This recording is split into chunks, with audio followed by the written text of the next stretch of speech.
Though we have tried and tried, sex is not as good as sweet corn. Or so famed Lake Wobegoner Garrison Keillor once wrote. As far as I know, no one has made such claims on behalf of other corn varieties. I suspect many a young American is thrilled to the sight of Jiffy Pop swelling enthusiastically on the stove. Besides being the New World's greatest contribution to nutrition, corn as we know it has the distinction of being one of man's earliest inventions. Like the wheel, corn has rolled itself onto countless avenues of our lives, lending its ear to everything from plastics to pharmaceuticals. But creations can turn on their masters, and corn has caused its share of pain and suffering. But in the laboratory that is the kitchen, corn is our friend. And if we'll just take the time to listen to it, to understand it, learn what it needs, well, I might not go as far as Garrison Keillor, but I'll admit, corn is darn good eats. Good eats!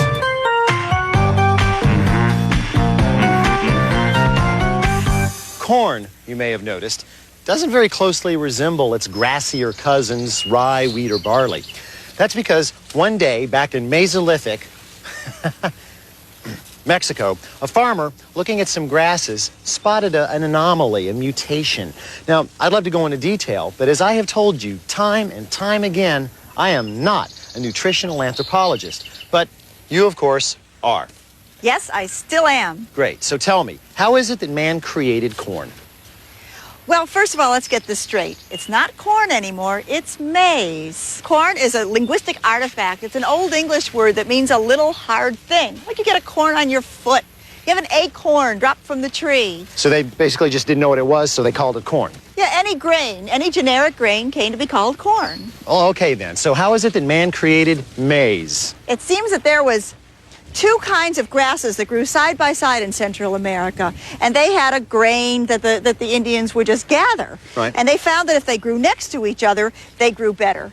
Well, then about 3,500 years ago, they magically, spontaneously cross-pollinated and made a whole new plant. And that's what we call maize today. And that new plant transformed their culture and society. In fact, the Aztecs went so far that they would actually commit human sacrifice to the corn god. Wow.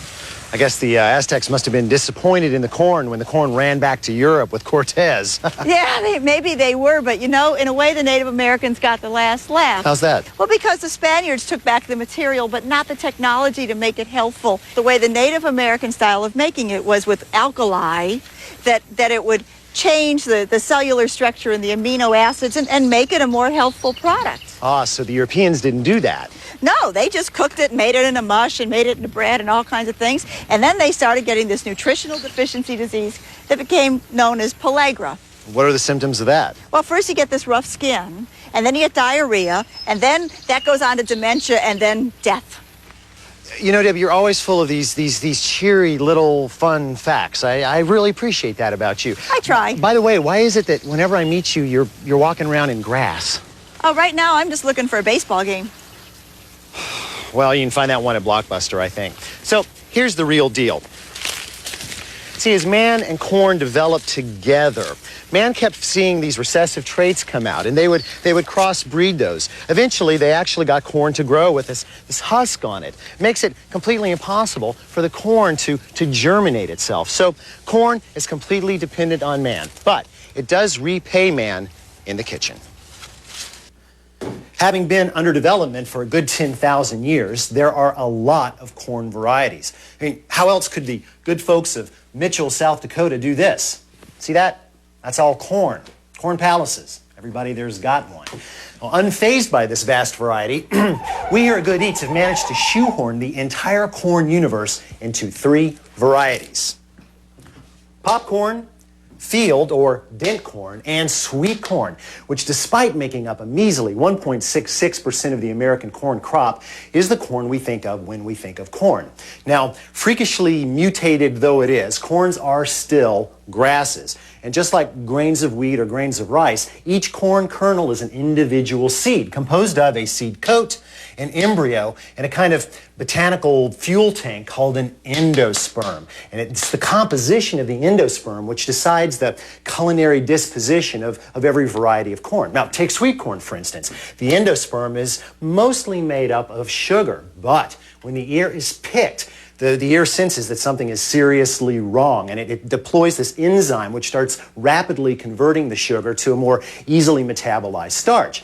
How fast does this happen? Well, let me put it this way. I know corn connoisseurs out there who actually put a pot of water on to boil before they go down to their market for the corn. In other words, once again, we're facing one of these. Modern agronomists have bought corn lovers a little bit of time by developing hybrid varieties that compensate for the sugar lost between field and market by having 2 to 3 times more sugar to begin with. Today's market bins are dominated by such super sweet varieties with seductive monikers like Summer Sweet, Star Bright, and the bicolored Honey and Pearls. You can also buy yourself some time by only choosing really fresh corn. When you pick up an ear, take a really good look at it. Is it plump? Is the husk bright and moist? Is the cut end bright and moist? Shouldn't be any dark splotches there.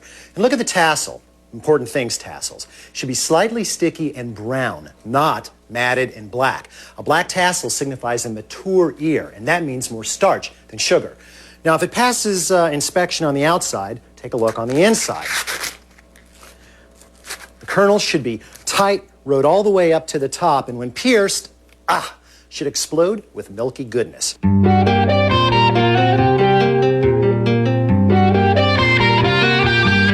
You can get maybe 1-2 days tops out of your fresh corn if you wrap it tightly in plastic and put it in the coldest part of your refrigerator.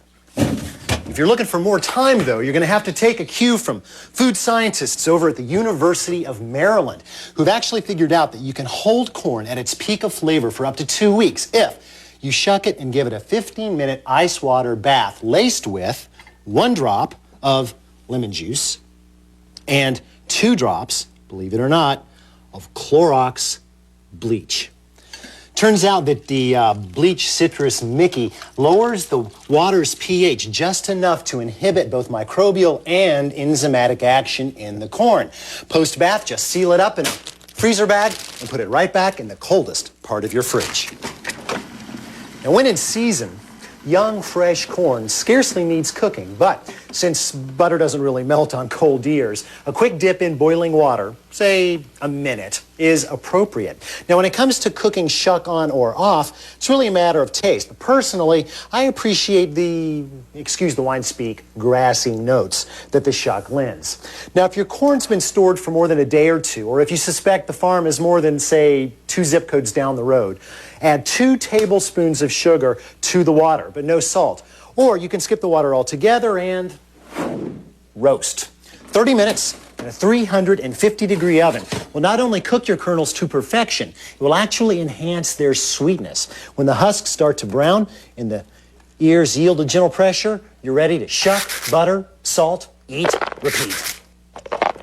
If there were a secret to cream corn, and of course, I'm not saying that there is one, but if there were, it would be removing as much of the sweet endosperm as possible while leaving a majority of the fibrous, and might I mention, completely indigestible seed coat behind. Now, to this end, you do not need to employ bizarre specialized engines of corn destruction. I never have been able to, well, they just scare me.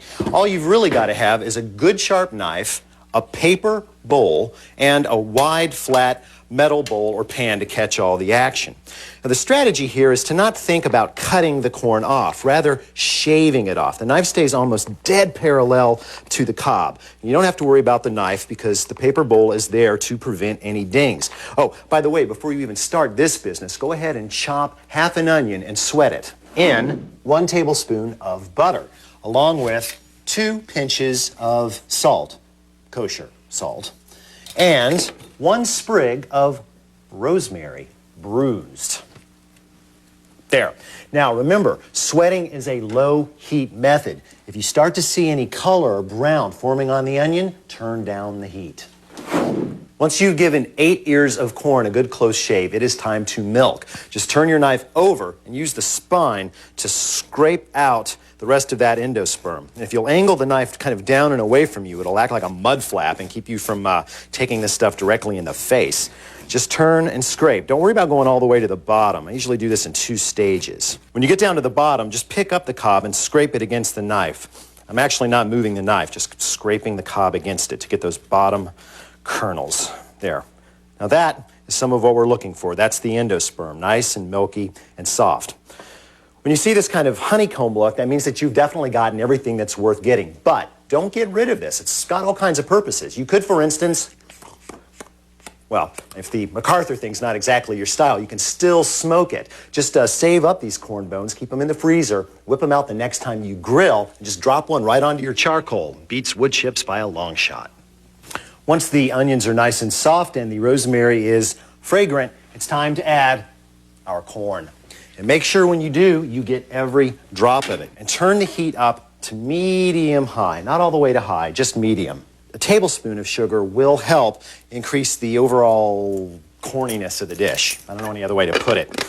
And if you find that your corn is pigmentally challenged, you want a little more yellow, then reach for the turmeric. It's not going to add much in the way of flavor, but it will add a great deal of color. It'll only take about 1/4 of a teaspoon. Just stir this constantly for about 2 minutes or until the juices start to reduce and tighten up. The actual time is going to completely depend on how juicy your corn was to begin with, so just stay with it and watch it. You'll notice that it pulls away nicely, completely dry when you stir it off the pan. That looks pretty good. So leave the heat where it is. We're going to go ahead and add something that's going to help to thicken this up later on. 2 tablespoons of yellow corn meal. Just sprinkle that right on the top. Now, this does not gelatinize the way that flour does, but it is extremely absorbent. So as it sits and cooks, it's actually going to start drinking up a lot of the moisture that we're going to add to this pan. Whisk is best for this, by the way. Just work that in. Now, when it comes to adding liquid, I got to tell you, back before the days when I started seriously eyeing the Sansa pants rack, I used to put lots of cream in here, sometimes a quart for one batch. But I found that if you use this cornmeal to thicken, kind of as a slurry, you can get by with a lot less cream. But it's cream corn, you got to have some, right? So, 1 cup of heavy cream. Oh, come on, don't get all huffy about it. If you're so worried about your fat intake, start driving past some of those drive-thrus. There. Now just work that in with the whisk and cook over slightly lowered heat, probably medium, for 2 to 3 minutes or until this reaches the consistency that you're looking for. It should be able to stand up on a plate. Then just fish out the rosemary, like that, and grind on the black pepper.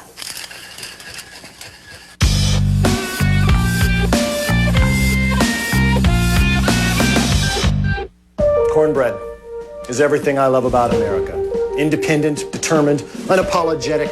Cornbread has no agendas, knows no race, color, or creed, and it starts with the ground meal of dent corn, which makes up over 80% of America's corn crop. Named for the depression that forms in its crown when the kernel is dried, dent corn is different from sweet corn in that it has 2 different endosperms, a rather small, protein-laden, horny endosperm, I didn't make that up, and a large starchy or soft endosperm. And it's this substance that makes dent corn perfect for over 3,000 applications, from every foodstuff imaginable to fireworks, paper, ink, antibiotics, packing materials, trash bags, ceiling tiles, tires, road de-icer, rayon, and of course, cornbread.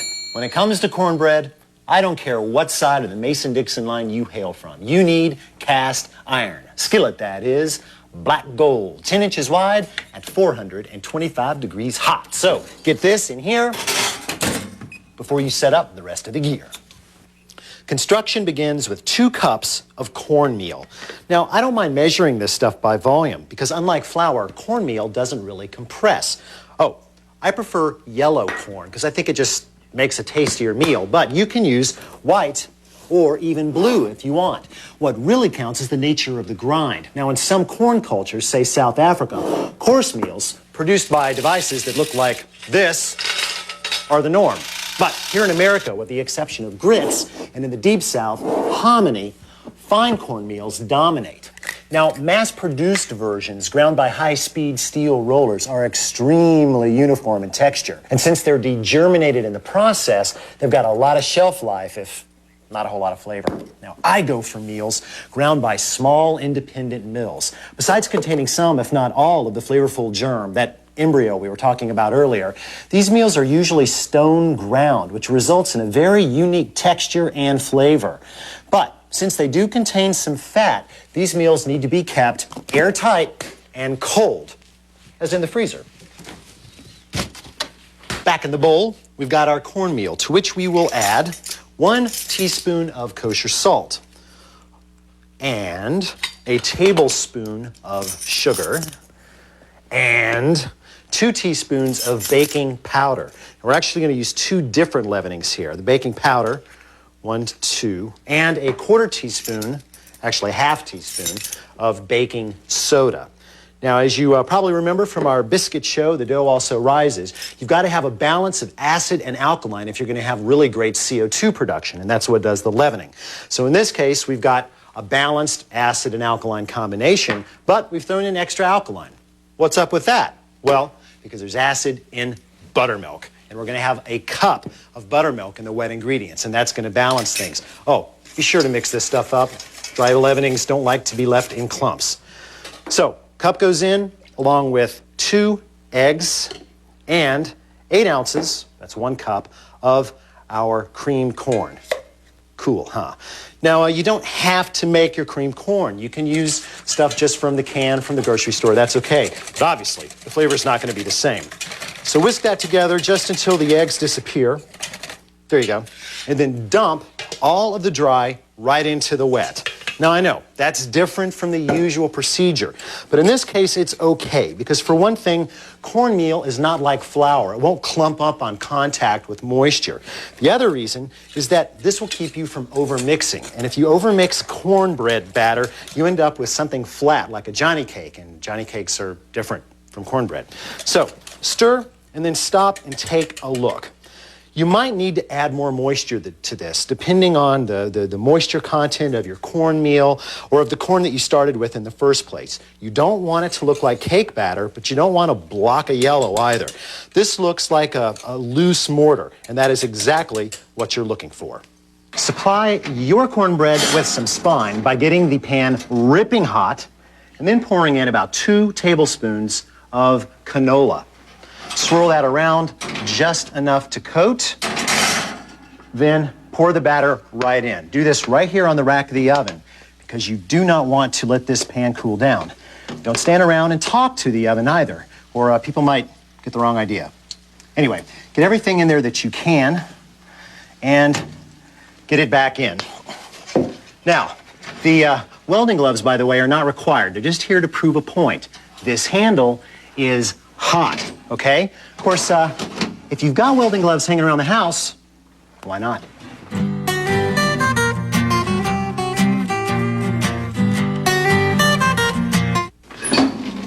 Now, some people like to use the old toothpick test to check for doneness, but I have better luck with what I kind of call the pillow test. That's a good name. Just put your hand on top. It's hot, but you'll be quick. And just push down. If it bounces right back up, then it's definitely finished. You know, the best thing about these multi-purpose lids is they really are multi-purpose. Behold. Not only is there a handle on the bottom to keep your hand unscathed, but the ridges help prevent your precious baked goods from ending up down in the dog zone. Plate, then just repeat. And there you go. Perfect cornbread. Well, I guess that's about it. Oh, geez, I almost forgot the popcorn. What's that pop about anyway? Well, if you surround a small, soft, starchy endosperm with a large amount of high-protein or horny endosperm, no, I told you, I didn't make that up. Wrap it all in a super hard outer coat, and you basically got a bomb ready to go off. But only when cooked.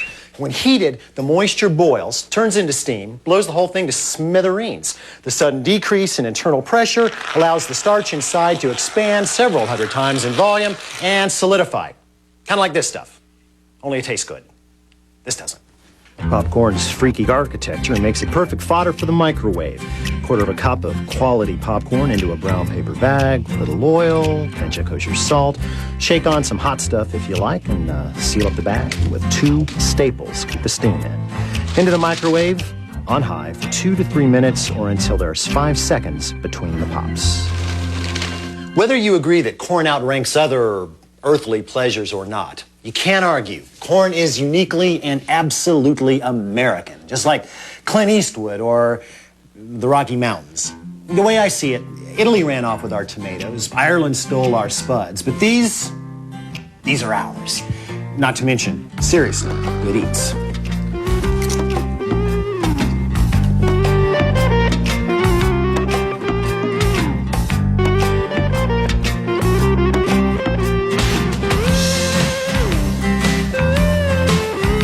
Wow, look at the snake. What?